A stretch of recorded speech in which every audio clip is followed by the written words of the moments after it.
الحمد لله وحده بعده أعوذ بالله من الشيطان الرجيم بسم الله الرحمن الرحيم فاعلم أنه لا إله إلا الله واستغفر لذنبك وللمؤمنين والمؤمنات والله يعلم متقلبكم ومثواكم صدق الله العظيم اللهم صل على محمد عبدك ورسولك وصل على المؤمنين والمؤمنات والمسلمين والمسلمات اللهم صل على محمد عبدك ورسولك وصل على المؤمنين والمؤمنات والمسلمين والمسلمات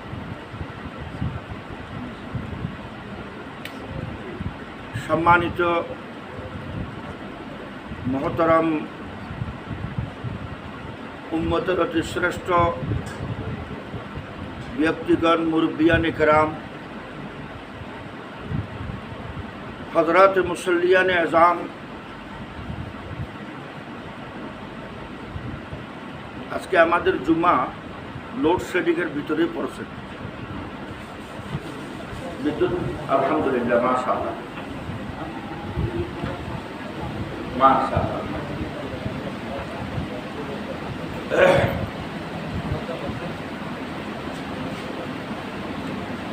আল্লাহ তাআলা হযরতে সৈয়দনা আদম আলাইহিস সালাতু ওয়াস সালামকে সৃষ্টির পর বলতেন ওই সময় যারা আফজল ছিল উত্তম ছিল ফেরেশতাকে বলতেন আদমকে সিজদা করো তার একটাই কারণ কোরআনে বয়ান করলো আদম আলাইহিস সালাতু ওয়াস সালামকে আল্লাহ তাআলা ইলম দান করলেন ইলমের বদৌলতে আল্লাহ তাআলা হযরত আদমকে সম্মানিত করলেন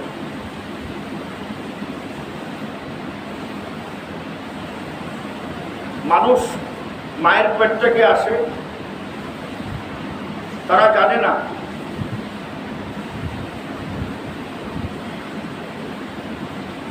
তাদের পরিচয় জানে না বংশ জানে না উদ্দেশ্য জানে না জীবন জানে না খাওয়ার মেনু তারা জানে না জীবন কিভাবে পরিচালিত করতে হয় সেটাও জানে না তার সামনে দুটো দুনিয়া থাকে একটা হলো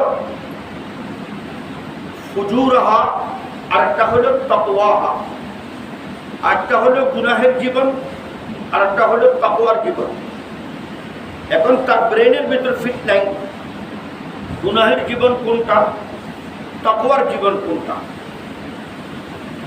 এই ইলমটাকে অর্জন করতে হবে একটা ইলম ভারতে বাদরকে পূজা করা হয় বাদর যাই করো কাউকে কিছু করার অনুমতি নেই মুসলমান মহল্লায় হিন্দুও ছিল মুসলমানও আছে এমন মহল্লায় বাদরে যখন কষ্ট দেয় কিছু মুসলমানের চিন্তা করলো আমাদের ছাদের উপর বাদর এসে কষ্ট দেয় তারা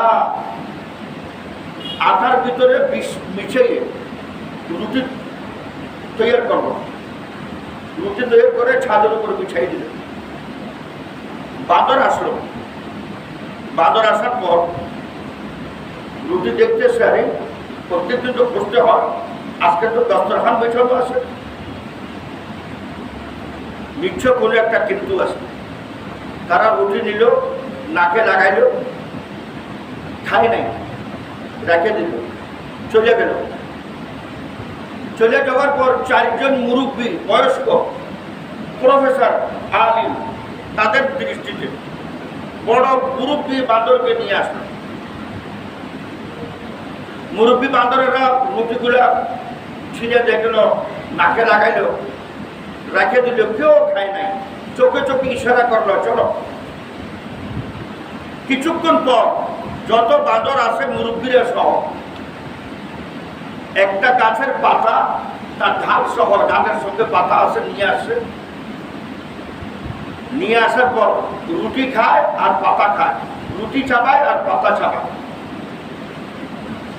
তারা এতটুকু ইলম জানে, কেমিস্ট্রি জানে যে এই বিষের মুক্তির পথে, বিষ থেকে ক্ষতির সাধনা, ক্ষতির থেকে বাঁচার জন্য কোন পাতাটা প্রযোজ্য,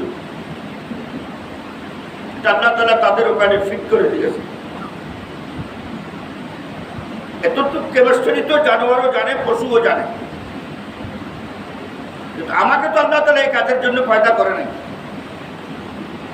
আমিও কেমিস্ট্রির পিছনে, এই দুনিয়াটাতে বাঁচার জন্য কি কি করতে হবে, শুধু কেমিস্ট্রির পিছনে আমার জীবন গত করে দিব।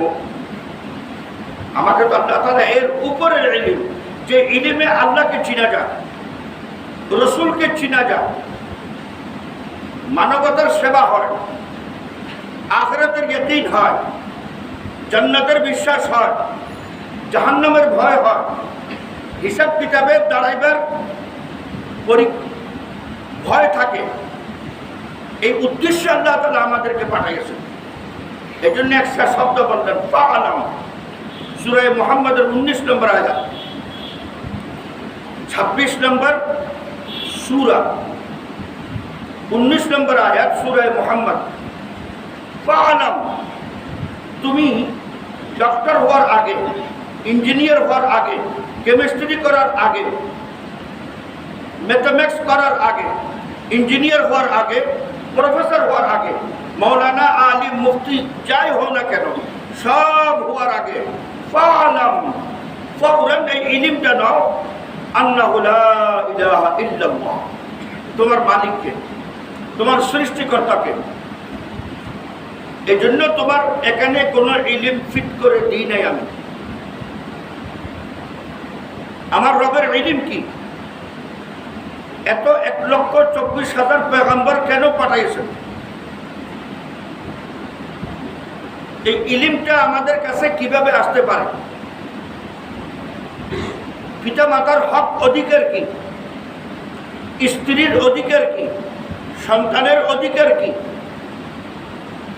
একটা সভ্য সমাজ, সুন্দর সমাজ, সুন্দর পরিবার, নির্ভেজাল পরিবার, নির্ভেজাল খাদ্য কিভাবে উপার্জন করা যায় আর কিভাবে এই উপার্জনকে ব্যয় করা যায়, এর জন্য আল্লাহ তাআলা আসমান থেকে কিতাব পাঠিয়েছে। বান্দরের জন্য কেমিস্ট্রি, বান্দর কেমিস্ট্রি জানে, এর জন্য সে কিতাব পড়ে নাই, কোনো ভার্সিটিতে ভর্তি হয় নাই, কোনো সেমিস্টার সে পড়ে নাই, কোনো ডিগ্রি তার কাছে নাই। একটা পিঁপড়া লাইনে চলবে, লাইনে। আমাদেরকে যখন ড্রাইভিং লাইসেন্স দেওয়া হয় বিএসটিআইতে, বিআরটিএতে, ওখানে সমস্ত কিছু শেখানো হয়, কিন্তু তাকে শেখানো হয় নাই তুমি ওভারটেক করবা না, তুমি এই করবা না, তুমি এই করবা না, লাইনচ্যুত হইও না। পিঁপড়া সে লাইনচ্যুত হয় না কেন? তার এখানে ফিট করে দেওয়া আছে আমার চলার পথ কোনটা। রব্বুনাল্লাযী আ'তা কুল্লা শাইইন খালাকাহু, আল্লাহ তাআলা বলেন এমন কোন মখলুক জগৎ নাই মানুষ ছাড়া যাকে আমি ফিট করে দিই নাই তার জীবন চলার পথ। সমস্ত মখলুকাতকে, এই জন্য কিন্তু মানুষ যখন আসছে, আল্লাহু আখরাজাকুম মিন বুতুনি উম্মাহাতিকুম, মানুষ যখন তার মায়ের পেট থেকে পৃথিবীতে আসে, লা তা'লামুনা শাইআ, সে জানে না তার ভবিষ্যৎ পরিকল্পনা কি, তার ইলম কি, যে খাবে কোনটা, পড়বে কোনটা, খাবে কি, তার কোন কোন রিলেশন সম্পর্ক তার জন্য হালাল, কোন কোন সম্পর্ক তার জন্য হারাম, কোন কথা বলা তার জন্য বৈধ, কোন কথাটা না বলা তার জন্য বলা অবৈধ, সব কিছু লা তা'লামুনা শাইআ, কিচ্ছু জানে না সে। আসমান থেকে নাজিল হয়েছে, তুমি এটা খাও, এটা বর্জন করো। এ সম্পর্ক তোমার জন্য হালাল, এ সম্পর্ক তোমার জন্য হারাম। সব কিছু আসমান থেকে। কোরআন কেন আসছে? এই কাজের জন্য আসে। কোরআন বারবার বলে কুলু মিন তাইয়্যিবাতি মিম্মা রাযাকনাকুম, হালাল খাও। আবার প্রত্যেক হালাল হালাল খাইতে হবে না। মিনাত তাইয়্যিবাত, যে হালালের ভিতর পবিত্রতা আছে এটাই অর্জন করো, ওটাই ভোজন করো। এই জন্য ইলিম, যে ইলিম আল্লাহ তাআলা দান করলেন, যখন যে উম্মতকে প্রথম সম্পর্ক করা হলো এ করো, তুমি পড়ো, তাহলে বুঝা গেল কি পড়বো আমি। পড়ো তো ওই সময় ছিল কাবা শরীফের ওয়ালে বড় বড় কবিগণ, ইমরাউল কাইস মতো কবি, তারা নিজের কবিতাগুলো আবৃত করে ওখানে টাঙাই দিত। এক কবি আরেক কবির বিরুদ্ধে লিখতেন। তার ফসাহাত সাহিত্যিক, তার গ্রামারি, তার শব্দ উচ্চারণ, তার শব্দগুলো ফিটিং করা কবিতা খুব কঠিন কাজ, ছন্দ খুব কঠিন কাজ। ওগুলো সুন্দর করে তারা ফিটিং করতেন। ইলিম তো তখনও ছিল, কিন্তু আল্লাহ তাআলা বলতেছেন আর একটা উদ্দেশ্য, এ করো বিইসমে রাব্বিক, যে ইলিমের ভিতরে আল্লাহর নাম নাই, আল্লাহর পরিচিতি নাই, আল্লাহর হুকুম নাই, আল্লাহর সঙ্গে সম্পর্ক নাই। আল্লাহ বলতেছেন এই ইলিম না, আমি অন্য ইলিমের কথা বলতেছি।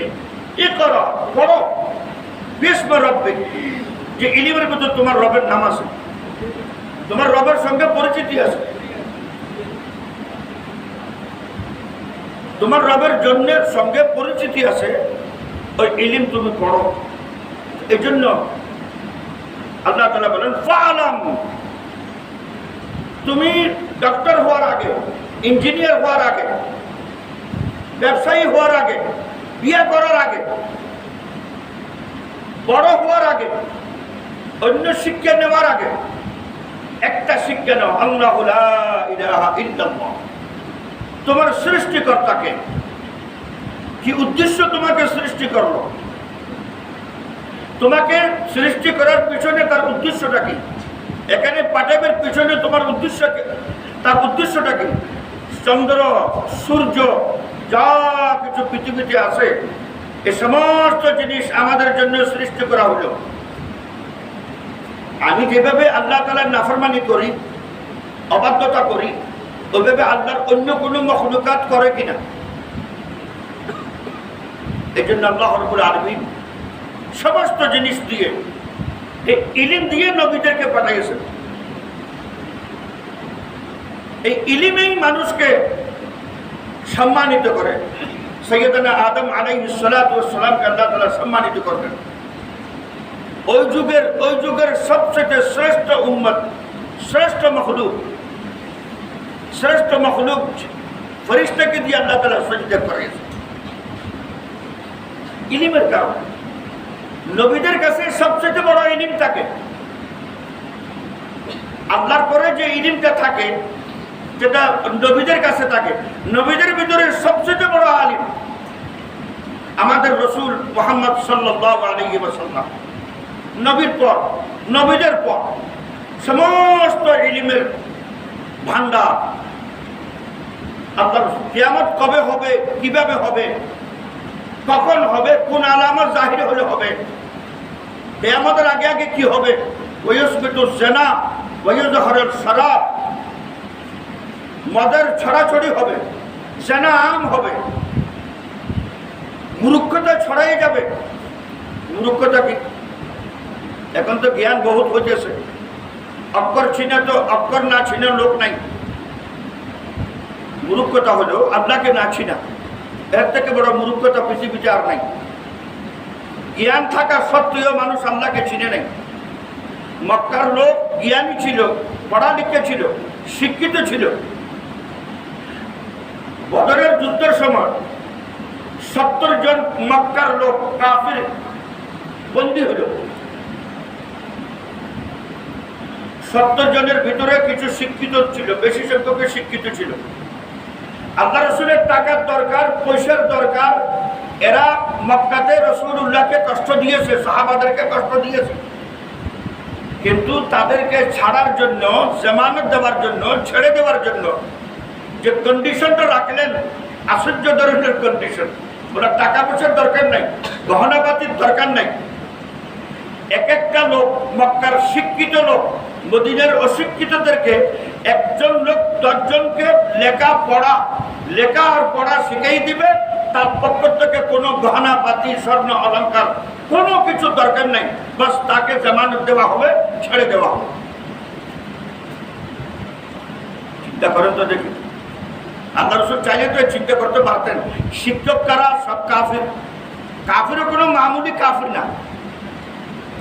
যারা মক্কা থেকে 500-600 কিলোমিটার হেঁটে আসছিলেন ইসলামকে ধ্বংস করার জন্য, রাসূলুল্লাহকে শেষ করার জন্য, আল্লাহ রাসূলকে মিশনকে শেষ করার জন্য 1000 যুবক সমস্ত অত্যাধুনিক হাতিয়ার নিয়ে আল্লাহ মক্কা থেকে মদিনায় আসছিল, বদরের যুদ্ধে আসছিল। তাদের ভিতর থেকে যারা বন্দী হলো, আশ্চর্য ধরনের শিক্ষা প্রতিষ্ঠান কায়েম করলেন, যেখানে সমস্ত ওস্তাদ, টিচার, মাস্টার সব কাফির, আর সমস্ত শিক্ষার্থী, ছাত্র সব মুসলমান। আল্লাহ রাসূল এই মাদ্রাসার প্রতিষ্ঠাতা, আল্লাহ রাসূল এই মাদ্রাসার প্রতিষ্ঠাতা। কেন? এই ইলমের দ্বারা মানুষ চিনতে পারবে আল্লাহু লা ইলাহা ইল্লাল্লাহ, আমার সৃষ্টিকর্তাকে, আমার পালনহারকে, আমাকে কেন সৃষ্টি করা হলো, কেন পাঠানো হলো, কি কারণে পাঠানো হলো। যা আমি করতেছি আপনার উদ্দেশ্য কি এটাই? যা কিছু আমি করতেছি এটার জন্য কি আমাকে জবাবদিহি করতে হবে? আমাকে আল্লাহ তাআলার সামনে পেশ হতে হবে? পুরা কোরআনের ইলম একটা কথাই ভরা আছে। এক বুজুর্গ বলেন, 3টা কথার নির্যাস, সারমর্মের নাম কোরআন। আল্লাহর ইবাদত করা, রাসূলুল্লাহর ইতাআত করা, মাখলুকের খিদমত করা, এই 3টা জিনিসের নামে হলো কোরআন। পুরা কোরআনের খোলাসা, 3 লক্ষ তাফসীর, উলামাদের বয়ান, সাহাবাদের বিশ্লেষণ, তাবেঈনদের কথা একত্রিত করলে 3টা জিনিস বাহ্যিক আসবে। আল্লাহর ইবাদত করা, মাহবুদের ইবাদত করা, আল্লাহর মাহবুব রাসূলুল্লাহ সাল্লাল্লাহু আলাইহি ওয়াসাল্লামের ইতাআত করা। 3 নম্বর হলো মাখলুকের খিদমত করা। এই 3টা জিনিসের নামে কোরআন। আজকে কোরআন আমাদের 3 জিনিসের ভিতরে নাই, তার শাখা প্রশাখা বাইর করে দিলাম। এই উদ্দেশ্যকে হারাই দিছি। ইবাদতের জন্য কোরআনকে কখনো খুলি নেই, রাসূলুল্লাহর ইতাআতের জন্য কোরআনকে কখনো খুলি নেই। মাখলুকের খিদমতের জন্য, কেন মাখলুকের খিদমত? এই সমস্ত জিনিসের জন্য আজ পর্যন্ত কোরআন খুলি নেই। আল্লাহ তাআলা বলতেছেন, এ করো, পড়ো, তুমি পড়া দিয়ে শুরু করো, পড়ে শেষ করে না। এটার উদ্দেশ্য হলো আর রহমান। এ পড়ার পরে একজনের সঙ্গে পরিচিতি লাভ করবা, তার নাম হলো রহমান। আল্লামাল কোরআন পড়ার পরে শিখতে হবে তোমাকে। শিখাই হলো আসল জীবন। রাসূলুল্লাহ সাল্লাল্লাহু আলাইহি ওয়াসাল্লাম একজন সাহাবীকে পড়ার নাই, শিখাইছেন জীবন। জীবন যখন শিখে যাবে তখন জীবন জান্নাতের মতো জীবন হবে, সুখী জীবন হবে, শান্তিময় জীবন হবে, জান্নাতে উপভোগ করতে পারবে। সন্তান থেকে সে ফায়দা নিবে, পিতা তার অধিকার আদায় করবে, স্ত্রী তার কর্তব্য বুঝবে, স্বামী তার ওয়াজিব ফরজগুলো বুঝতে পারবে। আর যদি এই জীবন শিখে না হয়, খুব মনোযোগ দিয়ে শুনেন পরের কথাটা, যদি এই জীবন নবীওয়ালা জীবন শিখে না হয়, সে মন্ত্রী হতে পারে, ডাইরেক্টর হতে পারে, কোম্পানি চালাইতে পারে, ডিপার্টমেন্ট চালাইতে পারে, হাজার হাজার লোক তার আন্ডারে চালাইতে পারে, একজন স্ত্রীকে নিয়ে পরিবার চালা তার জন্য কঠিন হবে। এই জীবন সে শিখে নাই, এই জীবন রাসূলুল্লাহ থেকে সে শিখে নাই। এটাই হলো শিখের জীবন, এটাই হলো আসল জীবন। ওটা তো কেমিস্ট্রি জীবন, বান্দরের কথা বললাম, কেমিস্ট্রি জীবন। আসল জীবন তো এটা আমার সাংসারিক জীবন, পারিবারিক জীবন, সুখী সমৃদ্ধ জীবন। যে পরিবারের জীবন শুরু হয়েছে, আরম্ভ হয়েছে জান্নাত থেকে। পরিবার আরম্ভ হয় জান্নাত থেকে, জাহান্নাম থেকে হয় না। যখন মানুষের জ্ঞান জানা নেয়, মুসলিম শরীফের একটা হাদিস, হযরতে মাহরি শামাসাতুল মাহরি রাহমাতুল্লাহি আলাইহি তাবিঈ বলেন, এক লোক ছিল মিশরের বিজয়কারী আমর ইবনে আস রাদিয়াল্লাহু তাআলা আনহু, বড় বড় সাহাবীদের ভিতরে একজন জলিলুল কদর সাহাবী। তার ইন্তেকালের সময় মুসলিম শরীফের রওয়ায়াত, তার ইন্তেকালের সময় আমরা ওখানে উপস্থিত আছি। মিশরের গভর্নর ছিলেন, বিজয়কারী ছিলেন। ইয়াবকা তাবিলা, সে কান্না শুরু করে দিল, কাঁদতেছে। ইলা ওয়াজহুহু ইলাল জিদার, তার চেহারা ওয়ালের দিকে। তার মৃত্যুর সময়, গরিবুল মৃত্যুর সময় তার ওয়ালের দিকে। ফাজালা ইবনুহু, তার সন্তান আসলো আব্দুল্লাহ বিন আমর বিন আস রাদিয়াল্লাহু তাআলা আনহু, হাদিস বর্ণনাকারী 1900 থেকে 2000 হাদিস তার থেকে বর্ণিত আছে। আব্দুল্লাহ বিন আমর বিন আস রাদিয়াল্লাহু তাআলা আনহু আচ্ছা বললেন, ইয়া আবাতা, আব্বাজান আপনার অবস্থা তো খুব কাহিল দেখতেছি, এত কান্না, 70-72 বছর বয়সে এত কান্নাকাটি করতেছেন। আমা বাশশারাকা রাসূলুল্লাহ সাল্লাল্লাহু আলাইহি ওয়াসাল্লাম বিকাযা, আল্লাহ রাসূল আপনাকে এই সুসংবাদ দেয় নাই জান্নাত সম্পর্কে, কিয়ামতের ময়দান সম্পর্কে, হাউজে কাউসার সম্পর্কে? আমা বাশশারাকা রাসূলুল্লাহ সাল্লাল্লাহু আলাইহি ওয়াসাল্লাম বিকাযা, দুইবার বললেন। আল্লাহ রাসূল এই সুসংবাদ আপনাকে দেয় নাই? ফাক বলা বিবাচী, চেহারা ঘুরাইলেন, ওয়ালের ওদিক থেকে ঘুরাইয়া একটি কালা, ইন্না আফদালা মা নুইতু শাহাদাতু আন লা ইলাহা ইল্লাল্লাহ ওয়া আন্না মুহাম্মাদার রাসূলুল্লাহ সাল্লাল্লাহু আলাইহি ওয়াসাল্লাম। বললেন, আমি এখন বর্তমান আমার যে অবস্থা দেখতেছি, আমার ভিতরে দুটো জিনিস পাইতেছি আমি। একটা হলো আল্লাহর একত্বতা, আর দ্বিতীয় হলো আল্লাহর রাসূল মুহাম্মদ সাল্লাল্লাহু আলাইহি ওয়াসাল্লাম আল্লাহর রাসূল। এই দু জিনিস ছাড়া আমার ভিতরে অন্য কোনো জিনিস পাইতেছি না আমি। ওয়াইনি কাদ কুনতু আলা আতবাকে সালাস, আমার উপর 3টে যুগ গেল। বলতেছে নিজে, মক্কার লোক আল্লাহ রসুলের 1 নম্বর দুশমন ছিলেন, শত্রু ছিলেন। প্ল্যান করতেন, প্ল্যান রসুল্লাহকে কিভাবে শেষ করা যায়, আল্লাহ রসুলের দিনকে কিভাবে পৃথিবীর থেকে শেষ করে দেওয়া হয়। বলতেছেন আমার উপর 3টে যুগ গেল, 3টে সময় গেল।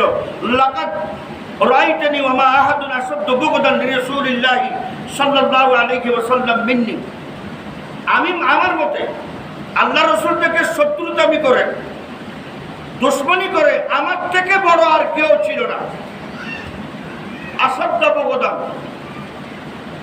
আমার থেকে বড় কেউ ছিল না। কোন প্ল্যানার, পরিকল্পনাকারী রসুলকে শেষ করার জন্য।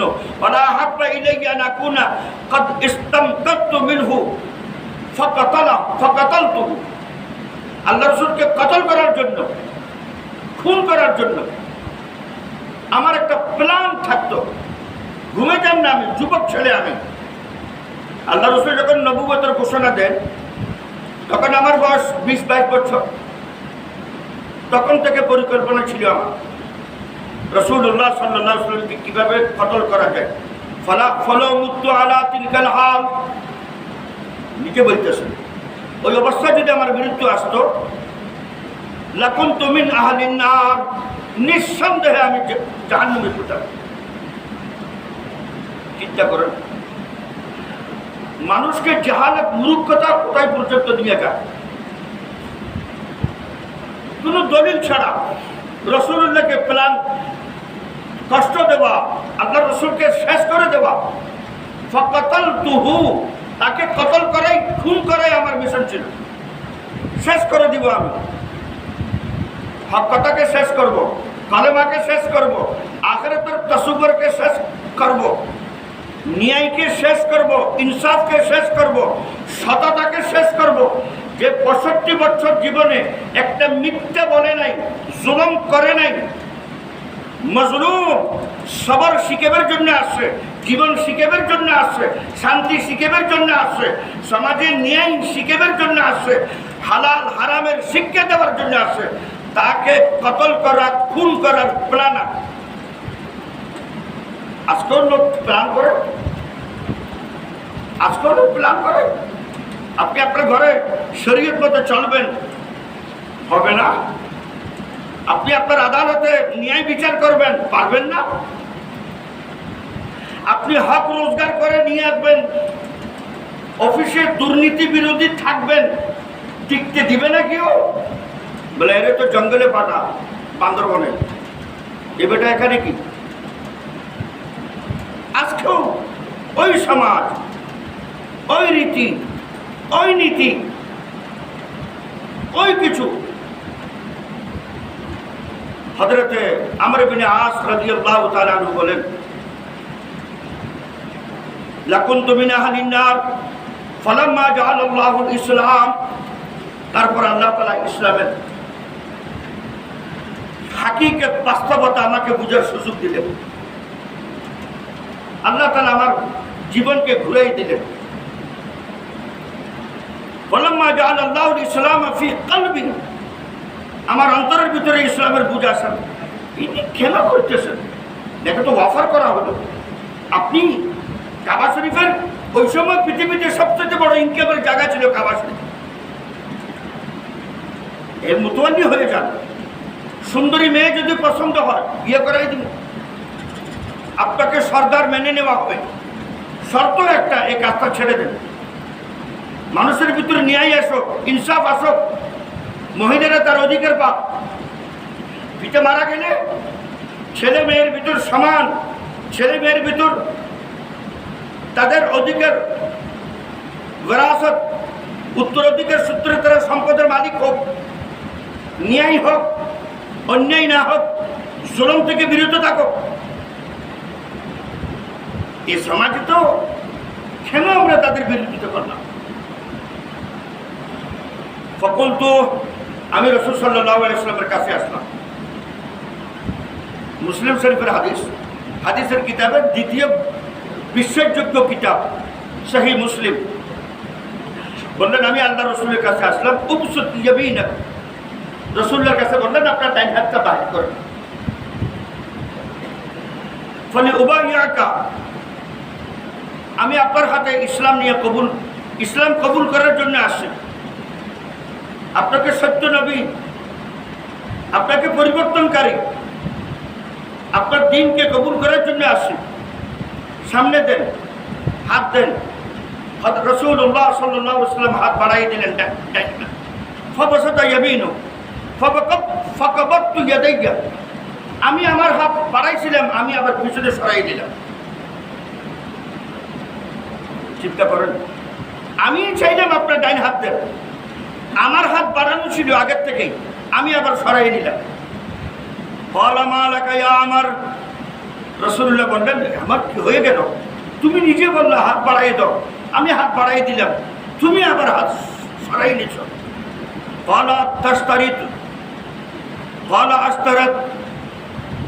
ইয়া রাসূলুল্লাহ, আরাদতু আন আস্তারাত, আমি কিছু জামানত চাই, আমার কিছু শর্ত আছে। ইসলাম তো কবুল করবো আমি, আমার কিছু শর্ত আছে।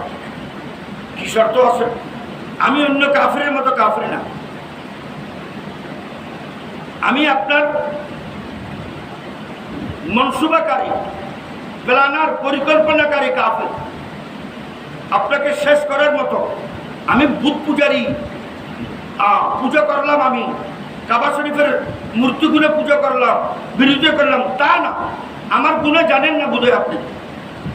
আমার গুনাহ আপনাকে শেষ করা, কতল করা, খুন করা, আপনাকে আপনাকে শেষ করাই হলে আমার 1 নম্বর পরিকল্পনা। আমাকে শর্ত দেন, আমাকে জামানত দেন, আমার গুনাহ মাফ হবে কিনা। বাকির জন্য গুনাহ মাফ হতে পারে, আমার গুনাহ কিন্তু ভারী।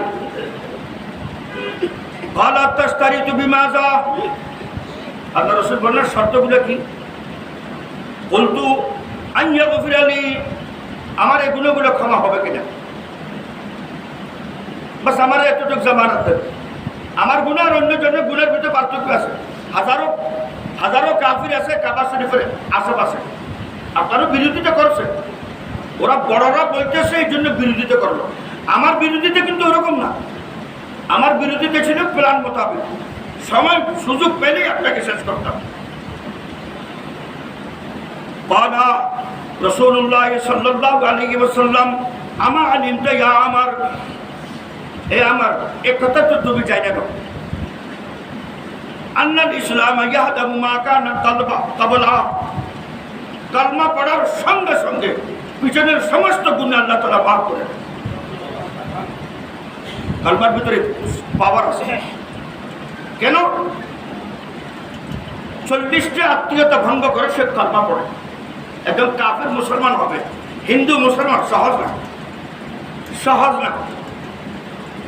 40টি আত্মীয়তা ভঙ্গ করে, মায়ের আত্মীয়তা, বাবার আত্মীয়তা, ভাইয়ের আত্মীয়তা, বোনের আত্মীয়তা, নানার বাড়ি, দাদার বাড়ি, বন্ধু মহল, সব আত্মীয়তা ভঙ্গ করে আল্লাহর সঙ্গে সম্পর্ক করা। লা ইলাহা ইল্লাল্লাহ, কারোর সঙ্গে কোনো সম্পর্ক নাই, একমাত্র আল্লাহর সঙ্গে আমার সম্পর্ক। মুহাম্মাদুর রাসূলুল্লাহ, কোন তরিকাতে নাজাত মনে করি না, এই জাহান ওই জাহানের মুহাম্মদ সাল্লাল্লাহু আলাইহি ওয়াসাল্লামের তরিকাতে নাজাত মনে করি। এত সহজ তো না। আমরা তো মুসলমান হয়ে মায়ের পেট থেকে কালমা শুনে আসতেছি, সহজ কালমা। একজন হিন্দু যদি মুসলমান হয়, একজন বিধর্মী যদি মুসলমান হয়, একজন কাফির যদি মুসলমান হয়, তার কোরবানি কতটুক জানে, তার আত্মত্যাগ কতটুক, কত সম্পর্ক বিচ্ছিন্ন করে আসে। আমি একবার 7-8 বছর আগে চারিদিকে হিন্দু পাড়া, নীলফামারী শহরে পলাশবাড়ি ঐতিহ্যবাড়ির নাম, ওখানে বয়ান করতেছিলাম। তখন তারা বলল একজন লোক আপনার হাতে মুসলমান হবে। আমি বলছি এখানে স্টেজে না, আমি তো আজকে কর্মা পড়াই, আমি চলে যাব, কালকে এখানের পেপার পত্রিকা আসবে জবরদস্তি কর্মা পড়া হয়েছে। তার জন্য সমস্যা হবে, তার জন্য সমস্যা হবে, সরকারিভাবে, বেসরকারিভাবে, সামাজিকভাবে। যখন আমি রুমে যাব, আমি যে মাদ্রাসায় আসছি ওই মাদ্রাসার রুমে যাব, তারে কলমা পড়াবো, কিছু বুঝাবো, সে কলমাটা কেন পড়তেছে, কি দেখলে ইসলামের ভিতরে কোনো মেয়ের চক্কর, মেয়ের প্রেমের কারণে মেয়ে যদি শর্ত লাগে ইসলাম কবুল করো, তখনই আমি তোমার সঙ্গে বিয়েতে বসবো। ইসলামের ভিতরে ওই মেয়েটা ছাড়া আর কিছু নাই, আর কোনো সুন্দরতা নাই, ইসলামের কোনো গুণ জ্ঞান তার সামনে আসে নাই। আগে দেখবো আমি, দেখার পরে তারপরেই হবে। তো ইসলাম ত্যাগ করে আসা সোজা কথা না, বিদর্ভে ওই তার নিজের ধর্ম ত্যাগ করে আসা। এমনও বাংলাদেশে লোক আছে কলমা পড়ছে 20-22 বছর হয়ে গেছে, মা তার সঙ্গে কথা বলে না, মার জন্য খরচ পাঠায়, মোবাইল পাঠাইয়ে দেয়, গরিব মা, হিন্দু মা, তো কথা বলে না, তুমি বিধর্মী হয়ে গেছো, আমার ঘরে ঢুকবা না। তো রাসূলুল্লাহ সাল্লাল্লাহু আলাইহি ওয়াসাল্লাম বলেন আমা আলিম তাইয়া আমার, আমা আলিম তাইয়া আমার, এতটুকু তো জানা রাখো, আন্নাল ইসলাম ইয়াহদামু মা কানা ক্বাবলা, কালমা পড়ার সঙ্গে সঙ্গে পিছনের সমস্ত গুনাহ মার্ডারের গুনাহ, জেনার গুনাহ, মদের গুনাহ, শিরিকের গুনাহ, মিথ্যার গুনাহ, সব কিছু আল্লাহ তাআলা ইয়াহাদাম ডিলিট করে দেয়, নিচ্ছিন্ন করে দেয়।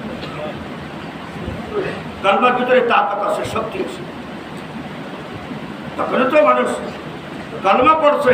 এক সাহাবী আসওয়াদ রাই রাদিয়াল্লাহু তাআলা আনহু সকালে মুসলমান হলো, একটা শব্দ, এক ওয়াক্ত নামাজ পড়ার সুযোগ পায় না।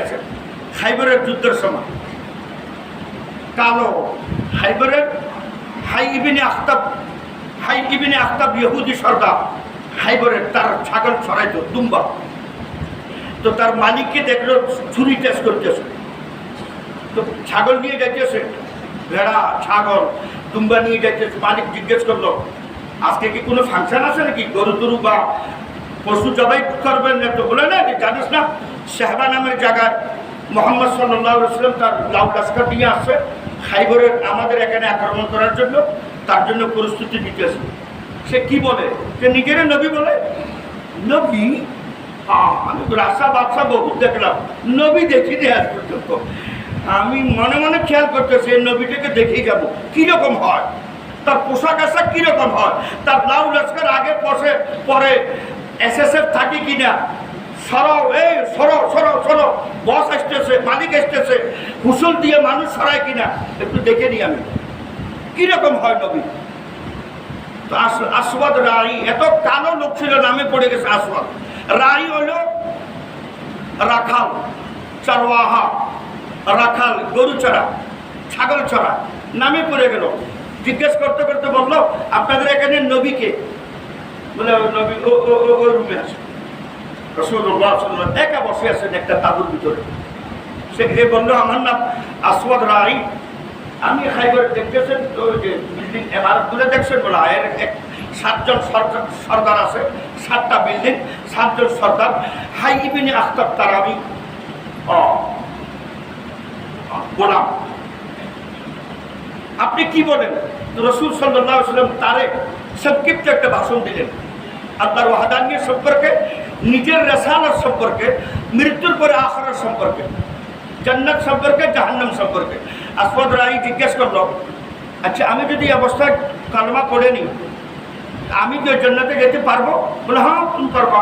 দেখেন আমার শরীরে খুব দুর্গন্ধ আছে, আমার টোটগুলা দেখেন, আমার কপালটা দেখেন, আমার সুরতটা দেখেন, আমার সঙ্গে কেউ ভাত খাইতে বসে না প্লেটে, কোনো লোক ঘৃণা করে আমাকে। এই অবস্থায় আমি জান্নাতে যেতে পারবো? বলে হ্যাঁ এই অবস্থায় জান্নাতে যেতে পারবো। তখন সে মুসলমান হওয়ার জন্য হাত বাড়াইলো, আবার সে পিছনে সরাই পেল। আল্লাহ রাসূল বলেন, এখন কি হয়েছে? বলে একটা জিনিস চাইতে চাই। বলে আমার সঙ্গে 200-250 মতো গদাম, বকরি আর ছাগল আর দুম্বা আছে, এটা কি করব? আমরা বলে কি করতাম? আল্লাহ রাসূল বললেন, তুমি একটা কাজ করো, যার বকরি তার বাসা থেকে হাঁকাই দাও, তাড়াতাড়ি হাত বাড়াই দেন। বেশ নিঃসন্দেহে একদম নবীও হইতে পারে এটা, যার আমানত তাকে ফেরত দেওয়ার মানসিকতা নবীরই হইতে পারে, আর কারো হইতে পারে না। কাফিরের আমানতে হোক, দুশ্মনের আমানতে হোক, যার আমানতেই হোক, নবী পারে আমানত ফেরত দিতে। উনি তার তাহাজ্জুদ দেখে নাই, ইশরাক দেখে নাই, তাসবিহ দেখে নাই, জিকির দেখে নাই। আসওয়াদ রাই বলে তাড়াতাড়ি কালমা পড়ান। কালমা পড়লো, ওদিকে হাই ইবনে আখতাবের বাড়ির দিকে ওই বকরিগুলো হাঁকাই দিলেন। বকরি হাঁকার পর যুদ্ধ শুরু হয়ে গেল। তার উপরে একটা নামাজও ফরজ হয় নাই, সে মারা গেল। ও ইন্তেকালের আগে সে একটা কথা বলল, আমি এই সুরতেই জান্নাতে যাব। তো বললেন, না না না না, তোমার আল্লাহ রাব্বুল আলামিন তোমার কালারকে সুন্দর করে দিবে, তোমার এই যে বিশ্রী সুরত, এটাকে আল্লাহ তাআলা সুন্দর সুরতে করে দিবে, তারপরে তোমাকে জান্নাতে দিবে আল্লাহ রাব্বুল আলামিন। যখন যুদ্ধ শুরু হয়ে গেল খাইবরবাসীর সঙ্গে, সন্ধ্যের পরে যুদ্ধ স্থগিত হল, বিরতি আসলো। সন্ধ্যার সময় সাহাবায়ে কেরাম যখন তাদের পক্ষের লাশগুলো নিয়ে আসতেছে, অপরিচিত লাশ, কেউ তো দেখে নাই, তার ইসলাম হওয়ার সময় কেউ ওই তাঁবুর ভিতরে ছিল না, একমাত্র রাসূলুল্লাহ আর আসওয়াদ রাই, এই দুজনেই ছিল, কেউ ছিল না, কেউ জানে না। এখন তারে নিয়ে হিমশিম খাইতেছে। আমাদের লাশ না ওদের লাশ। আমাদের লাশের ভিতরে তো পরিচিতির ভিতরে যেই আমরা লিস্ট আসছি, সিপাহীরা আসছি, মুজাহিদিন আসছি, এর ভিতরে এই লোক তো নাই, কেউ চিনো ভাই, চিনি না, তাদের উলট পালট করে দেখতেছে। ওই সময় রাসূলুল্লাহ সাল্লাল্লাহু আলাইহি ওয়াসাল্লাম উপস্থিত হলেন, বললেন কি করতেছো? ইয়া রাসূলুল্লাহ, একটা লাশ দেখতেছি। লাশটা আমাদের না। বললেন দেখাও আমার। বললেন হ্যাঁ আমাদের লাশ, আমার হাতে মুসলমান হয়েছে আজকে সকালে। তারা নিয়ে আসে, তার চেহারা দেখার সঙ্গে সঙ্গে চেহারা ঘুরে দিলেন। ইয়া রাসূলুল্লাহ, যখন আমাদের লাশ ঘুরে দিলেন কেন? বলে জান্নাত থেকে তার হুর আসছে, তাকে ডিজাইন করার জন্য, তাকে পরিবর্তন করার জন্য, তার চেহারাতে সুন্দর করার জন্য আল্লাহ তাআলা জান্নাত থেকে পাঠাই দিয়েছেন। এবং এক রিওয়ায়াত মতে তাকে কবর দেওয়ার জন্য রাসূলুল্লাহ সাল্লাল্লাহু আলাইহি ওয়াসাল্লাম স্বয়ং কবরে নামলেন আর বললেন ওই মুজাহিদকে, ওই শহীদকে আমার হাতে দাও, আমি নিজ হাতে কবরে রাখি। ইসলাম এমন একটা জিনিস, কলমা পড়ার সঙ্গে সঙ্গে আল্লাহ রাব্বুল আলামিন পিছনের সমস্ত গুনাহ খাতা মাফ করে দেন। আবার বললেন ইয়া আমার ওমা কানা ওয়া আন্নাল হিজরাতা তাহদামু মিনকা মান কানা ক্বাবলা। যদি কেউ দ্বীনের খাতিরে হিজরত করে, মাইগ্রেট করে, মক্কা থেকে মদিনা রাসূলুল্লাহ হিজরত করবেন, যারা আল্লাহ রাসূলের সঙ্গে হিজরত করতো, অথবা মক্কা থেকে ইথিওপিয়া হাবশা যারা হিজরত করলো, এই হিজরত পিছনের সমস্ত গুনাহকে ডিলিট করে দেবে। 3 নম্বর বললেন ইয়া আমার আলিমতা, এর কতটা তুমি জানা রাখো, ওয়া আন্নাল হাজ্জা ইয়াহদামু মান কানা ক্বাবলা। যদি কেউ হজে যায়, দেখেন ওটা তো কাফির থেকে ইসলামে আসা, দেশ ত্যাগ করে হিজরত হচ্ছে, কেউ যদি হজে যায় ইয়াহদামু মা কানা ক্বাবলা, আল্লাহ তাআলা পিছনের সমস্ত গুনাহগুলোকে মাফ করে দেন। কিন্তু হজের মতো তো হজ হবে। বলো মুত্তা ওয়ামা কানা হাব্বা ইলাইয়া মিন রাসূলিল্লাহি সাল্লাল্লাহু আলাইহি ওয়াসাল্লাম। এই কথাগুলো শোনার পর আল্লাহর রাসূলকে মুহাব্বত করে আমার খেয়ালে পৃথিবীতে আমার থেকে বড় রাসূলের আশিক, রাসূলের মুহাব্বতকারী আমার থেকে বড় কেউ ছিল না। আমার ধারণা এটা তো সুন্দর কথা। আমি মুসলমান হইলাম, আমি যদি ওলাও কানা মুতু ফি তিলকাল হাল, ওই সময় যদি আমার মৃত্যু আসতো, মুসলিম শরীফের হাদিস দেখেন কত সতর্কতার সঙ্গে তারা কথা বলে। আগেরটা বললো আল্লাহ রসুলের বুক দুশ্মনী আমার কাছে ছিল, আমি ওই সময় যদি ইন্তেকাল করতাম ডাইরেক্ট জাহান্নামে যেতাম। এখন বলতেছে ওই সময় রসুলের মুহাব্বত সঙ্গে নিয়ে যদি আমি ইন্তেকাল করতাম, লারজাউতু মিন আহলিল জান্নাহ, আশা করি ওই সময় আশা ছিল ওই সময় আমি জান্নাতবাসী হইতাম। কনফার্ম করে বলতেছে না আমি জান্নাতবাসী হব, লারজাউতু মুসলিম শরীফের ভাই আমি হতে পারি। তারপরে ঘটনা, লম্বা ঘটনা, আরো কিছু আছে। ছেলেকে দফন ওসিয়ত করলো, ফাইদা দাফন তুমুনি ফসন্ন আলাইয়া তুরাবা সান্না, আমাকে দাফন করার পর মাটিগুলো সুন্দর করে দিবা, কিছুক্ষণ অপেক্ষা করবা। কতক্ষণ আব্বা? একটা উটকে জবাই করে যতক্ষণ পর্যন্ত বন্টন করা হয় 2.5 থেকে 3 ঘন্টা। কেন আব্বা? রাজা বিহি রসুল রব্বি, আমার কাছে যে মুমকিন নকির আসবে তাদের উত্তর দেওয়ার জন্য যেন আমি সাহস পাই। আমার রসুলের সোহবত প্রাপ্ত আমার সন্তান আব্দুল্লাহ বিন আমার উপরে আসে, ভয়ের কিছু নাই। এই ভয়ের কারণে তোমারে বলতেছি তুমি কিছুক্ষণ আকিমু ফি হাওলা কবরি, আমার কবরের পাশে কিছুক্ষণ দাঁড়াই, চিন্তা করেন। আল্লাহ তাআলা আমাদেরকে ইলম অর্জন করার তৌফিক দান করুক, যে ইলম আসমান থেকে 23 বছর রাসূলুল্লাহর কাছে পাঠাইছে আমার মঙ্গলের জন্য, আমার দুনিয়া সুন্দর হওয়ার জন্য, আমার আখিরাত জান্নাতি হওয়ার জন্য। আল্লাহ তাআলা আমাদেরকে ওই ইলম হাসিল করার, অর্জন করার তৌফিক দান করুক। ওয়া আখিরু দাওয়ানা আলহামদুলিল্লাহি রাব্বিল আলামিন।